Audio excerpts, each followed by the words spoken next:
네, 안녕하세요, 여러분. 백치 마지막 시간이 될 것 같은데요. 이렇게 긴 영상 또 완주를 하게 됐습니다. 자, 백치 한번 읽어보도록 하겠습니다. 4부 마지막 부분이에요. 자, 공작은 그렇게 상류층에서의 파티 이후로 두 번째 발작을 하게 되고요.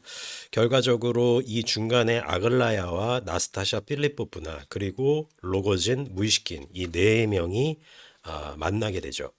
왜냐면은 공작이 자꾸 나스타샤 필리포프나에게 마음이 있다는 것을 아글라야가 깨닫게 되고 결과적으로 로고진과 무이시킨이 서로 연락을 통해서 네 사람이 어떻게든 결착을 내야 된다. 이런 식의 이야기가 진행이 되기 때문이죠. 자, 870쪽. 자, 이제 이 집안에 우리 네 사람을 제외하고는 아무도 없어. 로고진이 혼잣말을 하듯 얘기하며 이상한 눈길로 공작을 바라본다. 자, 몇 초간의 어떤 불길한 느낌이 나스타샤의 얼굴을 스치고 지나갔다. 그녀의 시선은 완강하고 확고했으며 거의 증오로 차 있었다. 그녀는 잠시도 손님에게서 눈길을 떼지 않았다. 아글라야는 당황한 듯 했으나 겁을 먹지 않았다. 그녀는 순간 자신의 경쟁자를 잠깐 바라보고는 줄곧 뭔가를 골똘히 생각한 듯 눈을 내리깔고 있었다. 그러나 아글라야의 어떤 특정한 행동들이 그들의 모욕감을 증대시키고 말았다. 그러니까 아글라야는 어떤 악의에 차서 그런 행동을 했다는 것이 아니라 그냥 자기가 이렇게 뭐 좀 했던 것 같아요. 이건 악의가 있어. 그랬더니 로고진과 나스타샤 필리포브나가 사실은 어떻게 보면은 모욕감을 느꼈다는 거죠. 마침내 그 아글라야가 나스타샤의 얼굴을 확고하게 똑바로 바라보는 순간 경쟁자의 원한 어린 눈매 속에 빛을 발하는 모든 것을 확실하게 읽어낼 수 있었다. 여자는 여자를 간파할 수 있었던 것이다. 아갈라야는 순간 몸서리가 쳐졌다.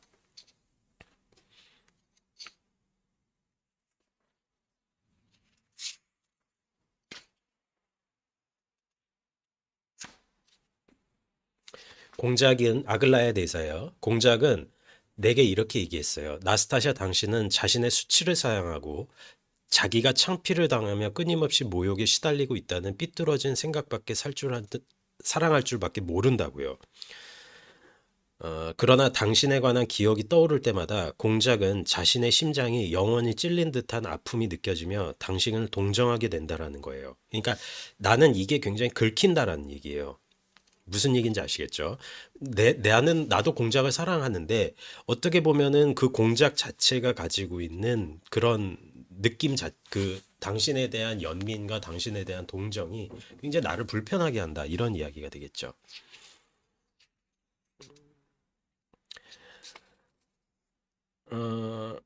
876조. 아글라야가 보통 내기는 아닌 게 계속해서 나스타샤를 공격을 하죠. 로고진과 결혼하면 무슨 치욕이 남겠느냐는 생각이죠. 아니, 오히려 분에 넘치는 명예마저 얻게 되겠죠. 당신의 사회적 지위에 비해 지나치게 교육을 많이 받았다면서 당신의 책 냄새가 나는 여성이고 손끝에도 물 한 방울 묻히지 않은 여자라고 하더군요. 그러니까 너는 다른 사람의 정부이면서 이렇게 로고진하고 시집가면서 이런 식으로 사는 거는 너도 그렇게 허영 있고 너도 그런 여자 아니야? 이랬더니 나스타샤도 바로 받아치죠. 그건 당신도 마찬가지 아닌가요? 이렇게 딱 이야기를 하는 거예요. 그랬더니 도스토옙스키가 이렇게 얘기하죠. 사실 아글라야의 내면 속에는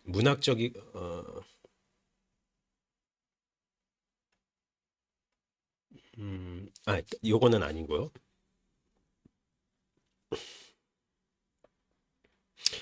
어떻게 감히 내게 그런 식으로 말씀하실 수 있는 거죠? 아글라야가 말했다. 당신은 뭔가 잘못 들은 것 같군요. 이런 식으로 나스타샤가 이야기를 하고 있는 거죠.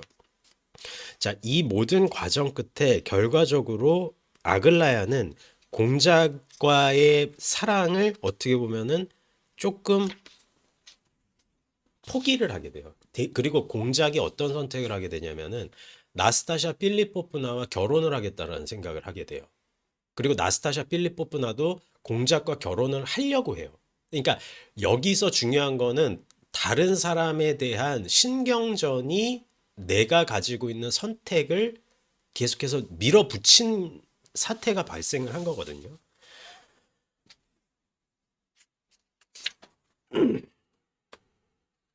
자, 866조. 공작은 예를 들어 나스타샤 측으로부터 어떤 압력도 받지 않았다. 실제로 바삐 결혼식을 올리기로 한 쪽은 나스타샤였다. 그리고 그러니까 나스타샤 입장에서는 아글라야한테 지고 싶지가 않다는 얘기예요. 그러니까 무슨 얘기인지 아시겠죠? 나스타샤한테 지고 싶지가 않으니까 공작하고 결혼을 하겠다. 그리고 공작이 나를 연민해? 나도 공작 좋아. 그리고 로고진 얘랑 살면은 나도 협작꾼밖에는 될 것 같지 않아. 근데 무의식인 공작은 어쨌거나 러시아의 명망 깊은 귀족의 후예야. 그럼 나는 공작하고 결혼하겠어. 이런 식의 어떻게 보면 그래 갈 때까지 가보자. 이런 식의 지금 선택이거든요. 그리고 결혼에 대한 발상이 공작이 아니라 그녀에게서 나왔다는 것은 의심의 여지가 없었다. 물론 공작은 아무렇지 않게 순전히 그녀의 청을 들어주었다.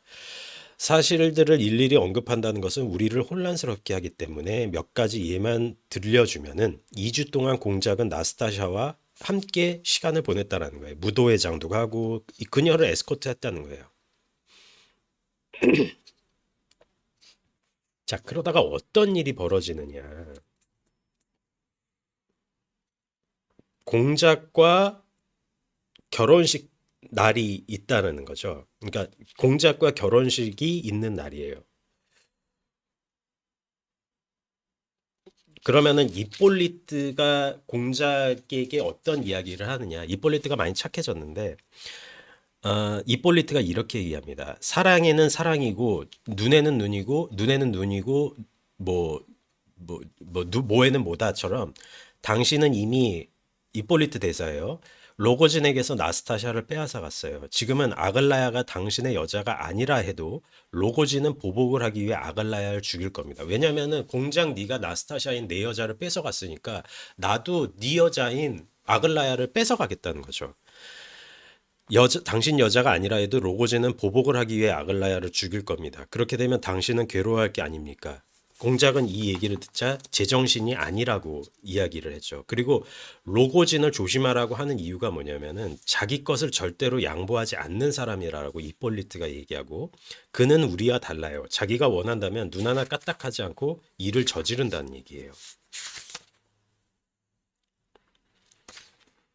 그러니까 공장은 급한 거예요. 어떤 입장에서. 자, 결혼식장이 됐어요. 911쪽. 조금 제가 빨리빨리 넘어갈게요. 왜냐면은 마무리를 빨리 짓는 게 좋을 것 같아서. 근데 하지만 책을 꼭 다 완독을 해주시기는 완독이죠. 저랑도 완독인데 제가 좀 아, 툭툭툭툭 건너뛰면서 조금 주요 플롯으로 바로 들어가는 지점은 있으니까요. 911쪽. 자, 드디어 나스타샤 필리포프나와 공작은 결혼을 하게 돼요. 그리고 아글라야는 자신의 자존심과 자신이 공작을 사랑하고 있음에도 불구하고 나스타샤한테 지기가 싫어서 그냥 공작을 버려버린 거라고. 그러니까 자기 정신 승리를 하고 있는 거지. 그러니까 공작이 좀 마성의 남자기는 한 것 같아요. 그래서 어쨌든 간에 결혼식장까지 왔어. 그리고 로고지는 나스타샤의 선택을 어떻게 보면은 밀어준 거죠. 근데 어떤 사태가 벌어진지 한번 보자고요. 결혼식은 저녁 8시에 거행될 예정이었다. 911쪽이에요. 보급한 버전. 나스타샤는 이미 7시에 준비를 마쳤다. 이미 6시부터 많은 구경꾼들이 레베제프의 별장 주위로 몰려들었다. 그리고 뭐 깰레르, 레베제프, 가브릴라, 뭐 뿌치지무고 다 나왔던 거죠. 912쪽. 마침내 공작은 7시 반에 살인마차를 타고 교회로 향했다. 한 가지 덧붙이자면 공작은 이런 일들을 간단하게 하고 싶었다. 그러나 다행히도 뭐 누가 왔다. 나스타샤는 고개를 들어 다시 한번 거울을 쳐다보았다. 그녀는 일그러진 미소를 지어 보였다. 깰레르는 나중에 그녀의 얼굴이 죽은 사람처럼 창백했다고 말했다. 그녀는 경건하게 성상 앞에 절을 하고 출입문 층계로 나갔다. 그녀의 출연에 왁자지껄한 소리가 들려왔다. 미인인데 절세 미인인데 야 미인인데 야뭐 이렇게 나스타샤가 워낙에 미인이니까. 자, 913쪽. 나스타샤는 백지장처럼 창백한 얼굴로 집을 나섰다. 그러나 크고 검은 눈동자는 마치 달궈진 숯불처럼 군중을 향해 빛났다. 이 시선에 압도되어 분노의 외침이 환호성으로 변했다. 마차의 문이 열리고 깰레르가 신부에게 손을 내밀었을 때 나스타샤는 갑자기 날카로운 비명을 지르며 군중 속으로 곧장 뛰어들어왔다. 그녀를 배웅하던 사람들은 깜짝 놀라 화석처럼 마비되었다. 군중은 그녀에게 길을 내주며 둘로 쫙 갈라졌다. 층계에서 대여섯 걸음 떨어진 곳에 벼랑간 로고진이 나타났다. 나스타샤는 군중 속에서 로고진의 시선을 포착했던 것이다. 그녀는 다시 읽을게요. 그녀를 배웅하던 사람들은 깜짝 놀라 화석처럼 마비되었다. 군중은 그녀에게서 길을 내주며 둘로 쫙 갈라졌다. 층계에서 대여섯 걸음 떨어진 곳에 벼랑간 로고진이 나타났다. 나스타샤는 군중 속에서 로고진의 시선을 포착했던 것이다. 그녀는 미친 듯이 로고진에게 달려가 그의 두 손을 꼭 잡았다. 살려줘! 날 데려가! 어디든 원하는 대로! 지금 당장에! 나스타샤 대사예요. 로고진은 두 손으로 나스타샤를 들러오르시다시피 하여 마차로 데리고 가더니 재빨리 지갑에서 100루블짜리 지폐를 꺼내고 마부에게 건넸다. 빨리 역으로 가세. 그러니까 뭐 영화인 졸업에서 그 장면 같죠. 근데 사실은 어떤 의미에서 보면은 굉장히 왜 지금 나스타샤가 로고진을 발견하자마자 어떤 의미에서는 그런 짓을 했는지 이런 도망을 쳤는지는 나스타샤만 아는 거겠지만 어떤 의미에서는 또한 로고진과 천생연분인 거죠. 그러면 로고진과 도망쳐서 잘 살면 되잖아. 공작 버리고 그 결혼식의 그 순간에 로고진 버렸잖아요. 그리고 잘 공작하고 살면 되잖아. 근데 그게 안 된다. 그러니까 나스타샤가 행동하는 모든 행동의 취지는 본인을 수치당하고 모욕당하고 본인 스스로를 능욕당하는 사람으로 정립을 해야지 본인의 정체성이 유지가 되는 사람이에요. 그렇기 때문에 이 사람은 정상적인 영역의 삶을 살 때, 공작이라고 하는 순수한 사람하고 살 때 자기 마음이 정화가 되면은 자기가 죽을 수 있다라는 공황 발작이 생길 것 같은 그런 어떻게 보면은 공포를 느꼈다는 거예요. 그렇기 때문에 공작하고는 더 이상 살 수가 없으니까 로고진 나를 살려달라고 이야기를 하는 거예요. 그러니까 그러면 로고진은 어떻게 할까요? 그러니까 결말은 로고진은 복수심이 굉장히 강한 인간이잖아요. 결국에 나스타샤가 자기 자신을 배신을 한 거잖아. 공작에게 갔잖아요. 그럼 로고진은 어떻게 할까요? 당연히 나스타샤를 죽이겠죠. 나스타샤를 죽여요. 이제 그 장면을 한번 읽어볼게요. 932쪽.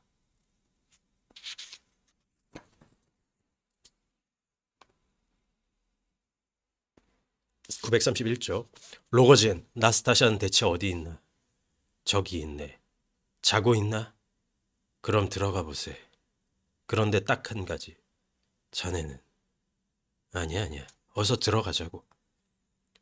들어가 보게. 여긴 컴컴하군. 공작이 말한다. 지척은 가릴 정도네. 겨우 침대가 보이네. 더 가까이 가보게나. 로고진이 나지기 제안했다. 공작은 한 발 정도 더 가까이 내딛고는 멈춰섰다. 그는 선체로 1, 2분가량 유심히 안을 살펴본다. 두 사람은 줄곧 침대 곁에 서서 아무 말도 하지 않았다. 죽음의 정적이 깔린 방에서 공작의 심장이 뛰는 소리는 마치 방 전체에 쿵쾅대는 것 같았다. 마침내 그는 어둠에 익숙해져 침대 위에 있는 모든 것을 식별할 수 있었다. 잠을 자는 사람은 머리부터 하얀 시트를 뒤집어 쓰고 있었고 숨소리 하나 들리지 않았다. 사지는 희미하게나마 분간할 수 있었다. 다만 침대가 높아서 손발을 쭉 펴고 누워있다는 것만 알 수 있었다. 아무렇게 벗어놓은 옷가지와 고가의 흰색 실크 드레스, 꽃송이, 리본 등이 침대 위 발 언저리, 침대 옆 안락의자, 마룻바닥 위로 무질서하게 흩어져 있었다. 머리맡의 작은 탁자 위에는 벗기어 내던지진 다이아몬드가 반짝거렸다. 발치에는 갈갈이 찢겨진 레이스가 엉켜 있었고 희끗거리는 그 레이스 위로는 하얀 시트 밑으로 삐쭉 나와 있는 맨발끝이 보였다. 발끝은 마치 대리석으로 깎아 만든 것처럼 무섭도록 꼼짝도 하지 않았다. 공작은 눈을 부릅뜨고 바라보았지만 바라보면 볼수록 방 안에는 죽음 같은 정적이 더욱더 적막하게 느껴졌다. 잠에서 깨어난 파리 한 마리가 갑자기 윙윙거리며 날기 시작하다 침대 위를 맴몰다가 머리맡에서 잠잠해졌다.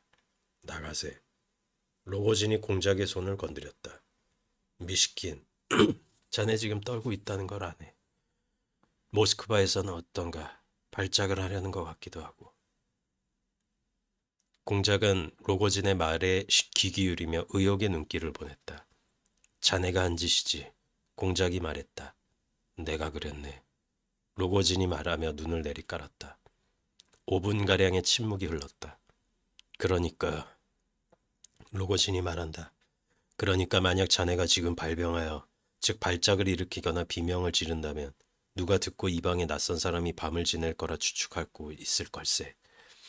내가 촛불을 켜지 않는 이유는 마당에서든 거리에서든 아무도 내가 방에 있는 걸 눈치채지 못하게 하기 위해서야. 잠깐만. 나는 아까 마당지기와 하녀에게 여기서 나스타샤가 묵지 않는다고 물었지만 그 사람들은 이미 알고 있다는 얘기 아닌가. 공작이 물은 거예요. 뭐 이런저런 이야기를 하고 어떻게 되게 내가 커버를 쳤다 이런 얘기고. 잠깐 로고진, 자네 어떻게 할 생각인가? 자네가 계속 덜덜 떠는 게 걱정이네. 이제 로고진이 얘기하는 거예요. 혹시 사람들이 들어와 방을 수색하다 보면 여자를 보면 바깥으로 옮기겠지. 그리고 나에게 조사를 벌이면 자초지종을 다 얘기해버리고 붙잡혀 가겠지. 그러니까 저 여자는 그냥 우리 곁에, 나와 자네 곁에 누워있도록 하세. 그러세. 그러세. 이를테면 자수하지도 말고 내주지도 말자는 말일세. 그럼 무슨 일이 있더라도 절대로 이보게. 난 그 누구에게도 저 여자를 내주지 않기로 결심했네. 하지만 줄곧 나스타샤 곁에 있어야 할 것 같아. 그러고는 저녁 때 자네를 데리고 나갔던 거지. 날이 무더워져서 시체 썩는 냄새가 나지 않을까 걱정이네. 혹시 냄새가 나지 않나? 나는 것 같기도 하고. 잘 모르겠어. 그러니까 공작은 지금 제정신이 아니에요. 제정신이 아니고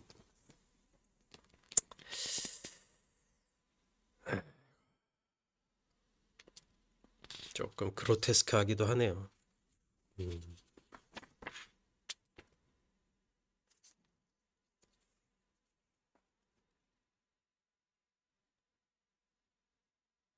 938쪽.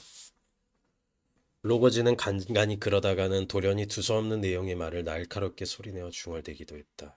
그리고 고함을 치다가 갑자기 웃어버리기도 했다. 공작은 떨리는 손을 내밀어 로거진의 머리를 만져준다. 머리를 쓰다듬어주다 뺨도 쓰다듬어준다. 공작 자신은 다시 몸을 떨기기 시작한다. 마치 다리가 떨어져 나간 느낌이다. 무언가 완전히 새로운 감정이 끝없는 우수를 동반하며 그의 마음을 짓눌렀다. 그러는 가운데 날이 밝았다.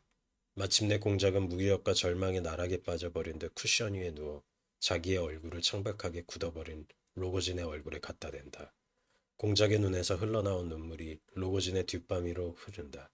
그러나 공작은 자신의 눈물을 의식했는지도 모른다. 그리고 더 이상 눈물에 대해 아무것도 몰랐다. 그러니까 발작이 일어난 거예요. 아무것도 몰랐다라고 하는 건 세 번째 발작이에요, 이게. 적어도 여러 시간이 더 경과한 끝에 문이 열리고 사람들이 들어왔다. 이때 살인자는 완전히 의식을 잃고 열병을 앓고 있었다. 로고진이죠. 공작은 꼼짝 않고 조용히 옆에 서서 그 로고진의 비명소리와 헛소리가 터져나올 때마다 떨리는 손을 황급히 뻗어 그의 머리와 뺨을 어루만져 달래주듯이 쓰다듬는다. 하지만 공작은 사람들이 물어보는 말을 전혀 이해하지 못했고 방으로 들어와 그를 에워싼 사람들도 알아보지 못했다. 만약 슈나이더 교수가 스위스로부터 나타난 예전의 제자이자 환자인 공작을 지금 본다면 치료자 스위스에 처음 도착했던 공작의 상태를 기억해내곤 소론을 내저으며 마치 그 당시처럼 이렇게 말했을 것이다. 백치. 자, 결말 부분은 에필로그 부분이니까요. 뭐 읽지는 않겠습니다. 아주 세 장짜리니까. 자, 백치 끝났습니다. 어떠셨어요? 마지막 부분. 이제 좀 그로테스크하죠. 우리가 참 이 소설을 다 읽고 나서 다 뭐 읽으셔도 좋고 다 이제 듣고 나셔서 어떤 생각을 갖게 되셨는지는 모르겠는데 저는 그러니까 공작은 이렇게 행동할 수밖에 없어요. 로거진 너 이렇게 잘못이잖아. 나스타샤 이게 아니잖아요. 난 지금 아글라야랑 결혼을 해야 돼요. 이게 아니라 공작은 모든 논리적인 로고스에 앞서서 본인의 연민과 타인에 대한 동정심이 그 모든 자신의 로고스를 앞지르고 있는 사람이에요. 그러니까 설령 로고진이 나스타샤를 죽이고 부들부들 떨면서 이랬을 때 그 로고진을 감정적으로 연민하고 보살피려고 하는 사람이에요. 이 사람 바보 아니야? 그러니까 바보, 백치 이런 소리가 나오는 거거든요. 당연히 야, 너 지금 제정신이야? 이게 아니라 너 제정신이야? 너는 이런 행동을 하면 안 돼. 이건 로고스적인 입장이겠죠. 로고스의 판단이 들어간 거예요. 논리의 판단이 들어갔다고. 이성이 들어갔다고. 근데 공작은 이성 이전에 감성으로 말하는 사람이에요. 저번에 두 번째 발작도 있었고 첫 번째 발작도 있었고 지금 로고지는 이 사람을 죽이려고까지 한 것이고 어떻게 보면 공작은 이폴리트와 그 일당들에게 인격살인을 당할 뻔했어요. 이런 상황에도 그러면은 정상적인 사람이면은 안 봐야 되는 거예요. 그런 사람하고. 보면 안 되는 관계. 근데 이 사람은 보잖아요. 그리고 그 순간에 마치 바보처럼 그 로고진을 지금 이 상황에서 로고진을 토닥토닥 해줘야 되는 상황이냐고. 나스타샤 본인이 그렇게 따진다면 이런 논리적인 모순이다. 공작은 논리를 초월해서 존재하는 것 같지만은 그렇기 때문에 배치라는 게 나오는 이유는 뭐냐면은 이 사람의 내부에는 로고스적인 복수심이 없어요. 로고스적인 옳고 그름에 대한 판단 능력이 결여가 돼 있다는 거예요. 그러면 로고진이 나스타샤를 죽였잖아. 그러면 나스타샤는 자기가 결혼하려고 했던 여자고 자기가 그토록 연민하고 이 여자만 생각하면 내 가슴이 찔린다며. 심장을 찌르는 것 같다며. 그러면 당연히 로고진에게 복수를 해야 되잖아요. 이게 없다는 거예요. 이 내가 이 인과적으로 내가 나스타샤를 사랑했으니 로고진 네가 아무리 죽였다라고 하더라도 나스타샤를 죽인 너는 처벌을 받아야 돼. 나는 경찰한테 신고하겠어. 이게 아니라 로고진의 자체에 대해서 로고진이 고통에 떨고 있으니까 나스타샤의 죽음은 부차적으로 넘어갈 수밖에 없는 거예요. 그리고 나서 이 사람은 죽음에 대한 사태를 백치처럼 받아들일 수밖에 없는 거죠. 나스타샤의 죽음에 대해서. 그리고 고통받고 연민받는 사람이 있으면은 브루도버스키라고 하는 사생아 자처인이 자기를 그렇게 모독을 하더라도 어떻게 보면은 돈까지 주잖아요. 이폴리트한테도 친절하게 하잖아요. 레베제프도 지금 이 사람 뒤통수 쳤잖아요. 가브릴라는 이 사람 주먹질까지 했잖아요. 모든 사람이 이 사람을 다 괄시하고 무시하고 죽이려까지도 하는데도 이 사람은 그 사람들을 다 용서하고 다 포용을 했단 말이죠. 지금 이 상황에서도 이런 얼토당토한 자기 신부를 뺏어간 친구에게 지도 뺏었지만 나스타샤가 지금 죽어 있단 말이야. 결과적으로는 공작과의 안정한 삶을 택한 것이 아니라 로고진의 칼 밑에 죽는 그 선택을 한 거예요. 이 여자는 스스로 목숨을 버린 거예요. 그 결혼식장에서 로고진을 따라가는 순간에 이 여자는 자기가 로고진한테 죽을 것이라는 걸 알았을 거예요. 그런데도 불구하고 그녀의 선택은 로고진을 따라간 거잖아요. 그렇잖아요. 그러면은 지금 공작이 아무리 백치처럼 순수하고 순진한 사람이라고 한들 어때? 로고진한테 따져야 되잖아요. 그런데 지금 이 사람은 제가 건너뛰었지만 로고진과 카드놀이하고 옆엔 지금 나스타샤가 지금 저렇게 죽어 있는데 시체 썩는 냄새는 나고 파리는 날아들고 한여름에 그 방수포는 덮어놓고 이게 무슨 상황이냐. 그리고 나서 경찰이 들이닥치니까 로고진만 지금 하면서 어머 이러면서 얼굴이 백치로 변했다. 그러니까 사람들이 하는 얘기가 그죠. 백치 이렇게. 그리고 이 사람이 처음에 일장에서 스위스 바젤이었던 것 같은데 스위스 바젤에서 그 요양원에서 간질 치료를 받고 모스크바로 돌아오는 순간과 똑같은 거예요 지금. 지독할 정도로 수미상관으로 끝난 거예요. 참 기나긴 여정처럼 저도 좀 느껴지기도 하고 또 뭐 유튜브 영상을 다 이렇게 하고 나니까 또 시원섭섭하기도 하고 또 뭐 그러네요. 마지막에 이렇게 보니까 긴 여정이었습니다. 긴 여정이었고 저는 이 소설을 예전에 한 두 번에서 세 번 정도를 읽었기 때문에 다시 이렇게 보다 보니까 또 이 내용이 다 생각이 나더라고요. 근데 끝마치면서 드리고 싶은 말씀은 제가 중간중간에 제 논평은 많았으니까 도스토옙스키는 다음에는 제가 죄와벌을 생각하고 있습니다. 그리고 칸트랑 헤겔 동영상도 제가 좀 틈틈이 채워야 될 것 같기도 한데 다음 소설은 아마 죄와벌일 거예요. 근데 도스토옙스키 소설에서 중요한 것은 어떻게 보면은 순수악을 등장시키고 더 나아가서 순수무까지 등장시켜요. 순수무. 그게 스타브로긴이었죠.